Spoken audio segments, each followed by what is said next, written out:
বন্ধুরা, আজ আপনাদের সঙ্গে নিয়ে এলাম একটি ভিডিও, আকর্ষণীয় একটি ভিডিও। আজ এই ভিডিওটার মধ্যে বর্তমান ভাইরাল একটি সাপের কথা আপনার সাথে আমি গল্প করব। তো আপনারা প্রত্যেকেই নিশ্চয়ই দেখেছেন সোশ্যাল মিডিয়ার মধ্যে কয়েকদিন থেকে এই রাসেল ভাইপার নামের একটি সাপের কথা অনেক দেখা দিচ্ছে, অনেক খবর পাওয়া যাচ্ছে। আসলে এই সাপটি মূলত কয়েকদিন আগে বাংলাদেশে মধ্যে আতঙ্ক সৃষ্টি করেছে।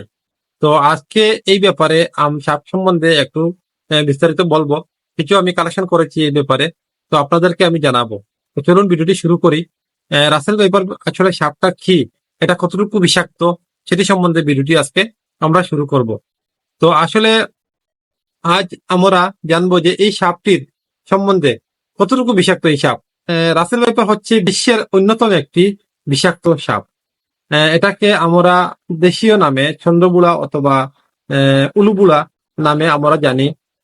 বাংলাদেশের কয়েকটি বিষধর সাপের মধ্যে এই সাপটি হলো রাসেল ভাইপার। একটি সাপ হলো রাসেল ভাইপার। এটির বৈজ্ঞানিক নাম হলো ডবাইয়া রাসেলি, যেটি ভাইপারেটি গোত্রের একটি ভয়ঙ্কর বিষাক্ত সাপ। বিশেষ করে ভারতের উপমহাদেশে এই সাপটি বেশি দেখা যায়। এটি ভারতের 4টি বড় সাপের মধ্যে একটি সাপ। তো এই সাপটি দেখতে কেমন? সাপটি হচ্ছে মোটাসুটা, এটার চিকন সরু লেজ, মাথাটা চ্যাপ্টা ত্রিকোণা আকার, মাথার তুলনায় গাটা অনেক সরু। শরীরের রং বাদামি, হলদে বাদামি অর্থাৎ কাঠ রঙের হওয়ায় শুকনো পাতার মধ্যে এই সাপ নিজেকে লুকিয়ে রাখতে পারে। সারা শরীরে স্পষ্ট বড় বড় গাঢ় বাদামি গোল গোল দাগ থাকে। এদের বিষাক্ত দাঁত যেটা, এটা অনেক লম্বা হয়। এদের বিষদাঁত পৃথিবীতে দ্বিতীয় সবচেয়ে বৃহৎ দাঁত।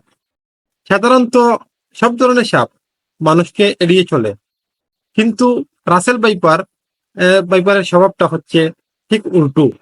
নিজেদেরকে বিপন্ন মনে করলে আক্রমণ করে। বিষধর সাপ হিসাবে পৃথিবীতে রাসেল ভাইপারের স্থান 5ম, তবে হিংস্রতা ও আক্রমণের দিক থেকে সবার উপরে। আক্রমণের ক্ষেত্রে এটি এত তীব্র যে 1 সেকেন্ডের 16 ভাগের 1 ভাগ সময়ে কামড়ের পুরো প্রক্রিয়া শেষ করতে পারে এই রাসেল ভাইপার। এরা এরা প্রচন্ড জুড়ে হিস হিস শব্দ করতে পারে। এটি দিনের বেলা বেশি সক্রিয় আচরণ করে। রাসেল ভাইপার সাপ ঘন জঙ্গল এড়িয়ে চলে। এরা বেশিরভাগই ঝোপঝাড়ে অথবা খোলা মাঠে যেখানে ঘাস বেশি সেই জায়গাতে থাকে। সেই জন্য কৃষকদের জন্য এটা একটি মারাত্মক হতে পারে। কারণ এই আমাদের যারা কৃষক ভাইয়েরা আছেন, এরা কিন্তু এই ক্ষেত কৃষিতে বা খোলা ময়দানে কাজ করে থাকেন। তো এটি আক্রমণে এরা ক্ষতিগ্রস্ত হতে পারে। রাসেল ভাইপার যখন কামড়ানোর সময় সব বিষ ফেলে দেয় একসাথে। রাসেল ভাইপার কামড় দেওয়ার স্থানে প্রচন্ড ব্যথা হয় এবং ফুলে যায়। এর কামড়ে 72 ঘন্টার পর রোগী মারা যেতে পারে যদি সময় মতো অ্যান্টিভেনম না দেওয়া হয়। তো সময়ের ভিতরে আসলে যদি অ্যান্টিভেনমটা দেওয়া হয়ে থাকে, তাহলে বাঁচার চান্স অনেকটা বেশি থাকে।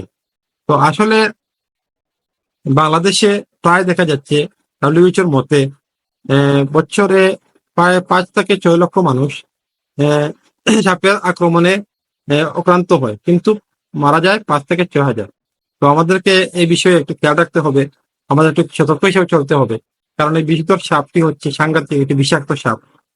সেটি থেকে আমরা কিভাবে বাঁচি, একটু সতর্কমূলক ব্যবস্থা নিয়ে আমরা যাতে চলাচল করি। ধন্যবাদ।